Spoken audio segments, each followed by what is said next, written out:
नमस्कार। मैं प्रायोगिक विद्यालय क्षेत्रीय शिक्षा संस्थान NCERT मैसूर से चोनहेन मिंज आप तमाम विद्यार्थियों और दर्शकों का हार्दिक अभिनंदन करती हूँ। आज मैं चौथी कक्षा के लिए निर्धारित पुस्तक रिमझिम भाग 4 में संकलित एक प्यारी सी कविता लेकर आपके सामने प्रस्तुत हुई हूँ। बच्चों, आज के इस कार्यक्रम में आप कविता के वाचन की शैली से अवगत होंगे। कविता में प्रयुक्त शब्द, अर्थ और उसका अपने व्यवहार में इस्तेमाल करना सीखेंगे। कविता को अपनी तरह से अपनी भाषा में प्रस्तुत कर सकेंगे और इस तरह की नई कविता की कल्पना कर सकेंगे। बारिश का महीना शुरू हो चुका है। सामान्यतः यह महीना जून से सितंबर माह तक रहता है। बारिश को बरसात और वर्षा के नाम से लोग पुकारते हैं। इस महीने की शुरुआत से ही लोग छाते, रेनकोट खरीदना शुरू कर देते हैं। बच्चे भी इस बरसात का आनंद उठाने के लिए अपने तरीके से तैयारियां शुरू कर देते हैं और वे विभिन्न तरह के रंग बिरंगे कागज़ से नाव बनाना शुरू कर देते हैं और जैसे ही बारिश शुरू होती है, बच्चों की नौकाएं बारिश के पानी में तैरना शुरू कर देती है। तो आज हम जिस कविता का पाठ करने जा रहे हैं, उस कविता का नाम है नाव बनाओ नाव बनाओ। इस कविता को लिखने वाले कवि हरि कृष्णदास गुप्त जी हैं। तो आइए शुरू करते हैं कविता। पहले कविता पाठ करेंगे, फिर कविता के अर्थ को समझेंगे। नाव बनाओ भैया मेरे जल्दी आओ। वो देखो पानी आया है, घिर घिर कर बादल छाया है, 7 समुंदर भर लाया है। तुम रस का सागर भर लाओ, भैया मेरे जल्दी आओ। पानी सचमुच खूब पड़ेगा, लंबी चौड़ी गली भरेगा, लाकर घर में नदी धरेगा। ऐसे में तुम भी लहराओ, भैया मेरे जल्दी आओ। गुल्लक भारी अपनी खोलो, हल्की मेरी नहीं टटोलो। पैसे नए नए ही रोलो, फिर बाजार लपक तुम लाओ, भैया मेरे जल्दी आओ। ले आओ कागज चमकीला, लाल हरा या नीला पीला, रंग बिरंगा खूब रंगीला। कैंची चुटकी हाथ चलाओ, भैया मेरे जल्दी आओ। छप छप कर कूड़े से अड़ती, बूंदों लहरों लड़ती बढ़ती, सबकी आंखों चढ़ती गढ़ती। नाव तैरा मुझको हर्षाओ, भैया मेरे जल्दी आओ। क्या कहते, मेरे क्या बस का? क्यों, तब फिर ये किसके बस का? खोट सभी है बस आलस का, आलस छोड़ो सब कर पाओ, भैया मेरे जल्दी आओ। बच्चों, अब हम इसी कविता को सुनते हैं संगीत के साथ।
लाया है, 7 समुंदर भर लाया है, 7 समुंदर भर लाया है। तुम रस का सागर भर लाओ, भैया मेरे जल्दी आओ, भैया मेरे जल्दी आओ, भैया मेरे जल्दी आओ, भैया मेरे जल्दी आओ।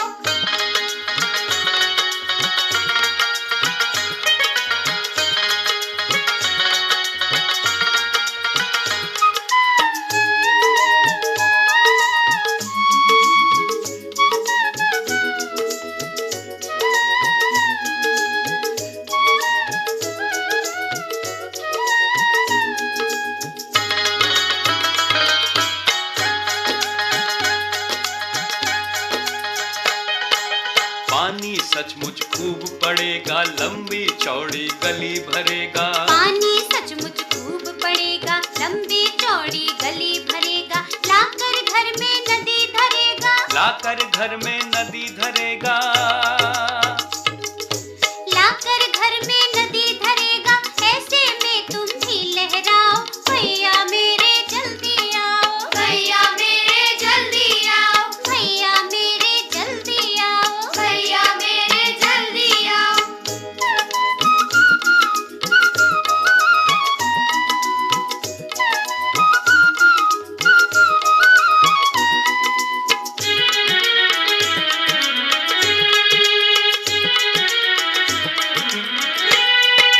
गुल्लक भारी अपनी खोलो, हल्की मेरी नहीं टटोलो, गुल्लक भारी अपनी खोलो, हल्की मेरी नहीं टटोलो। पैसे नए नए हीरो लो, पैसे नए नए हीरो लो,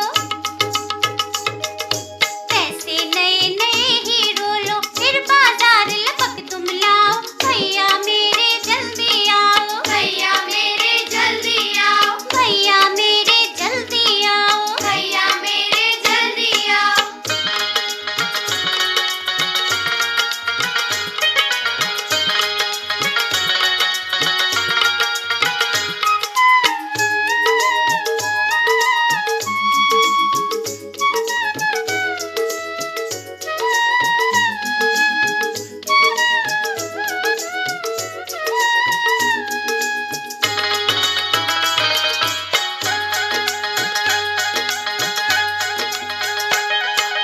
ले आओ कागज चमकीला, लाल हरा या नीला पीला, ले आओ कागज चमकीला, लाल हरा या नीला पीला। रंग बिरंगा खूब रंगीला, रंग बिरंगा खूब रंगीला, रंग बिरंगा खूब रंगीला। कैची चुटकी हाथ चलाओ, भैया मेरे जल्दी आओ, भैया मेरे जल्दी आओ, भैया मेरे जल्दी आओ, भैया मेरे जल्दी आओ।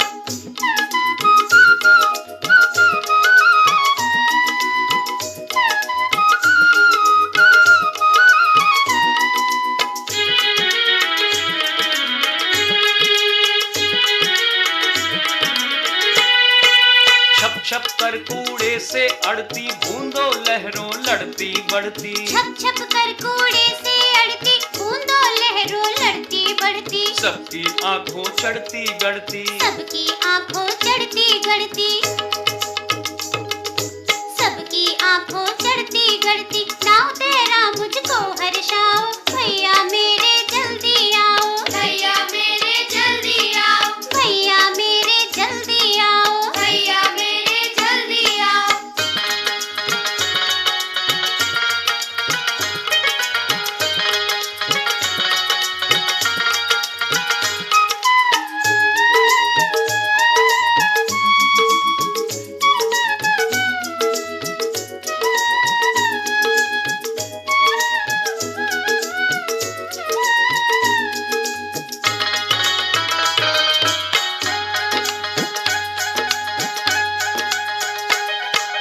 क्या कहते मेरे क्या बस का, क्यों तब फिर ये किसके बस का, क्या कहते मेरे क्या बस का, क्यों तब फिर यह किसके बस का। होठ सभी है बस आलस का, होठ सभी है बस आलस का, होठ सभी है बस आलस का। आलस छोड़ो सब कर पाओ, भैया मेरे जल्दी आओ, भैया मेरे जल्दी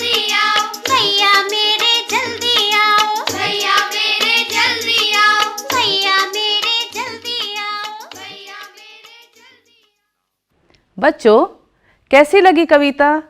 अच्छी थी ना? तो चलिए इस कविता में आए कठिन शब्दों के अर्थ को हम जानेंगे और उन शब्दों से वाक्य बनाना सीखेंगे। समुंदर, समुद्र या सागर, इसे हम अंग्रेजी में सी कहते हैं। वाक्य प्रयोग: नदियाँ समुंदर में जाकर मिलती है। गुल्लक, लोग गुल्लक में पैसे जमा करते हैं। टटोलना, इसका अर्थ है छू कर पता लगाना।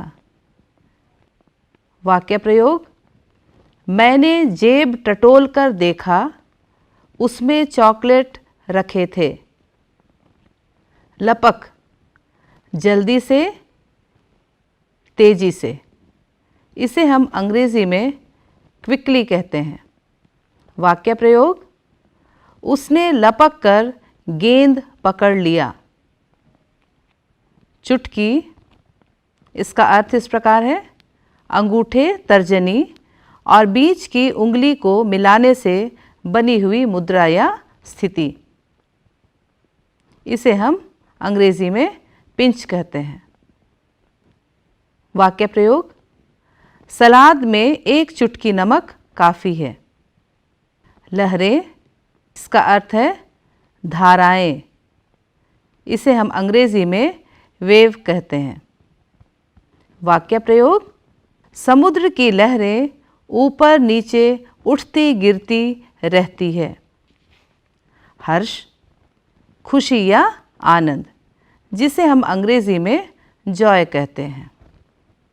तुम्हें देखकर मन में बहुत ही हर्ष हुआ।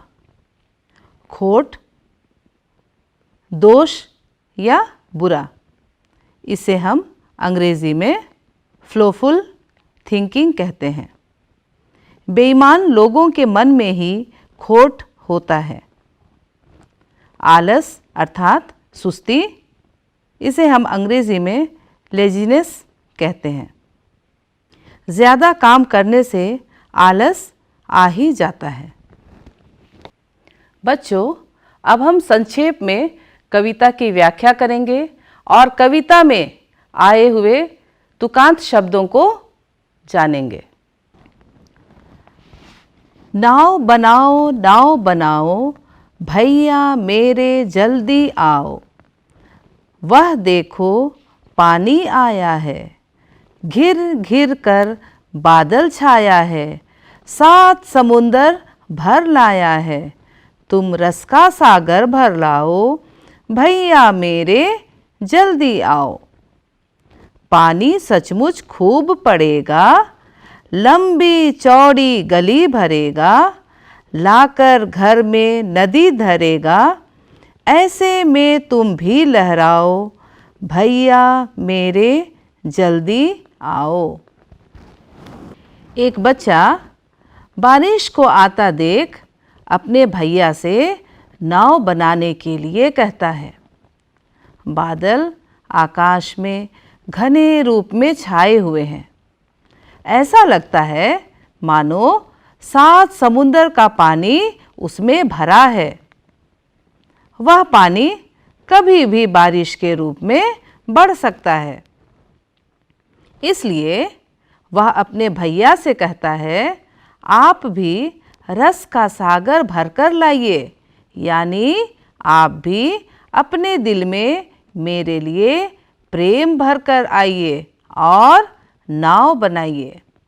बच्चे को लगता है कि आज खूब पानी बरसेगा, जिससे सभी गलियां भर जाएंगी और घर में इतना पानी भर जाएगा मानो घर में ही नदी बहने लगेगी।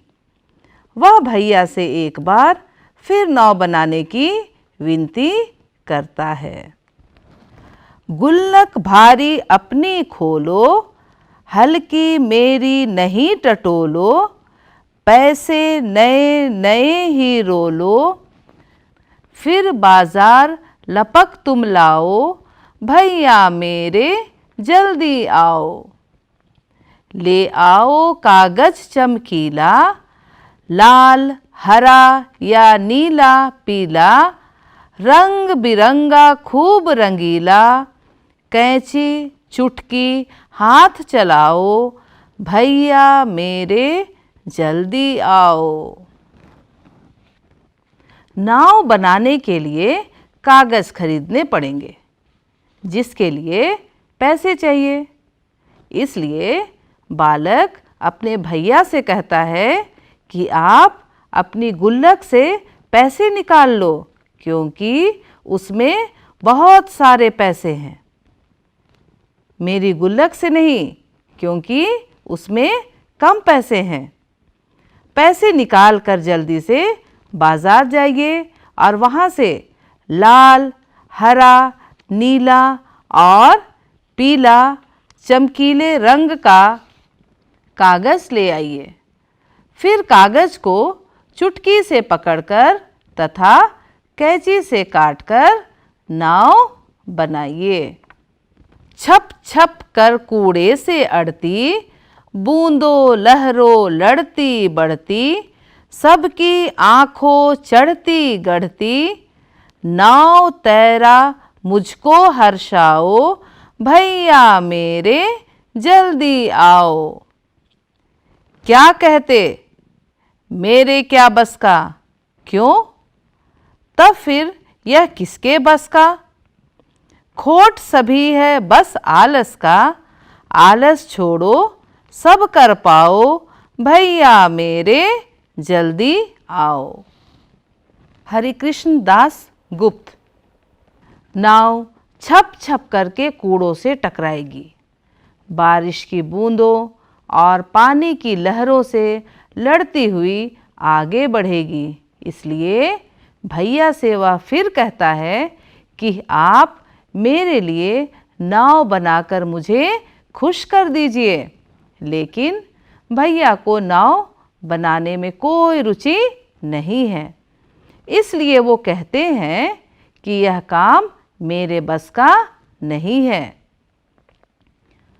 इस पर बच्चा फिर पूछता है, भैया यदि यह काम आपके बस का नहीं है तो फिर किसके बस का है?